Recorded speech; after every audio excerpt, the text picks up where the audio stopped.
Kisah keajaiban yang dirasakan Aminah selama mengandung dan melahirkan Nabi Muhammad. Dengarkanlah kisahnya. Siti Aminah binti Wahab dipinang oleh seorang pemuda yang berasal dari keluarga terpandang di Makkah bernama Abdullah bin Abdul Muthalib.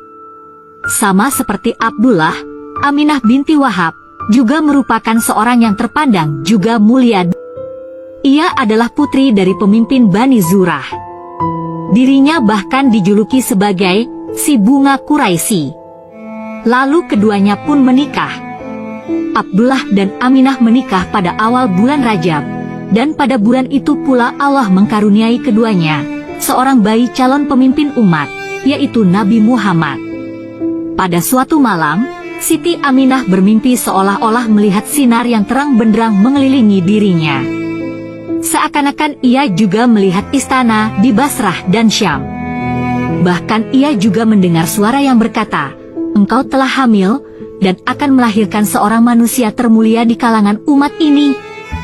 Saat itulah Aminah meyakini bahwa dirinya tengah hamil. Selama hamil, Aminah tidak merasakan kesulitan masa kehamilan seperti wanita pada umumnya. Bahkan ia merasa lebih sehat dan lebih ringan dibandingkan wanita yang tidak hamil. Pada usia kandungan 2 bulan, suami Aminah, Abdullah, harus pergi meninggalkan Aminah dan calon bayinya untuk berdagang, sembari mengunjungi kerabatnya Bani Abdi di kota Madinah. Aminah melepas kepergian suaminya, ia selalu menunggu kepulangan sang suami. Hingga ia mendapatkan kabar bahwa suaminya telah meninggal dunia. Tinggallah Aminah dan kandungannya seorang diri, tanpa seorang suami, juga tanpa seorang ibu. Di setiap bulan usia kandungannya, beberapa orang nabi datang kepada Aminah melalui mimpi, menyampaikan salam serta kegembiraan atas anugerah Allah dan kehadiran Nabi Agung penyelamat manusia. Pada usia kandungan yang ketiga, Siti Aminah didatangi oleh Nabi Idris As yang memberi kabar gembira, "Sungguh beruntung engkau, wahai Aminah. Berbahagialah, sungguh engkau telah mengandung Nabi Agung yang kelak menjadi pemimpin yang sangat agung."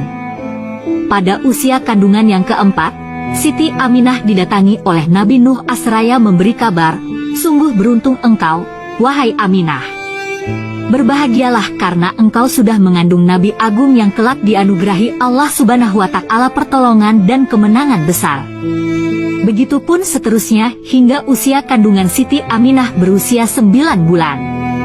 Secara urut, pada usia kandungan 5 bulan Nabi Hud As datang pada Aminah, lalu bulan berikutnya adalah Nabi Ibrahim As, lalu Nabi Ismail As, lalu Nabi Musa As, dan bulan ke-9 ia didatangi oleh Nabi Isa As.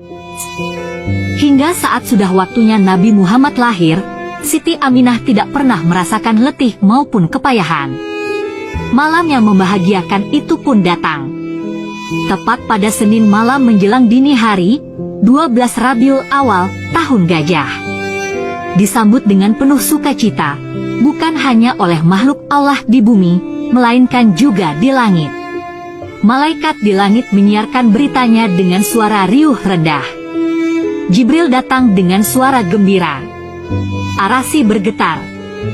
Para bidadari surga keluar menebarkan aroma wewangian.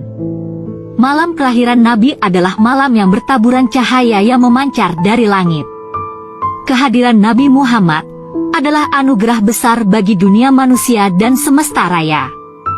Allah alirkan sungai-sungai yang mengering, Allah mekarkan bunga-bunga, Allah pancarkan bintang yang paling terang pada malam itu, menyambut kelahiran manusia paling agung. Istana Kisra berguncang hingga 14 ruangannya runtuh. Api abadi di negeri Persia yang selalu disembah kaum Majusi padam seketika. Padahal sudah 1000-an tahun menyala tanpa pernah padam. Begitu indahnya malam itu, malam kelahiran baginda Nabi Muhammad. Aminah tanpa merasakan sakit sedikit pun, dibantu oleh Siti Syafa dalam proses persalinan. Peristiwa agung ini disaksikan para bidadari surga. Bahkan disaksikan oleh wanita-wanita mulia, Maryam dan Asyah istri Fir'aun. Siti Syafa sangat keheranan menyaksikan persalinan Aminah, tanpa mengeluarkan kotoran sedikit pun. Nabi Muhammad lahir dalam keadaan bersujud, dan tangannya menunjuk ke arah langit. Siti Syafa berkata, tidak pernah aku menyaksikan seorang anak lebih indah dari anak Minah. Aku lihat di bawah matanya ada celak yang menempel sempurna.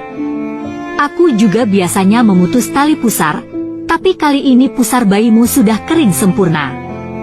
Aku bahkan menyaksikan bahwa anakmu sudah berhitan, wahai Aminah. Aminah lantas mendekap bayi agung itu dan meneteskan air mata. Dengan penuh haru dan ikhlas, Aminah berkata, "Ya Allah, aku sudah melahirkan anak ini. Ya Allah, akhirnya aku bisa melahirkannya."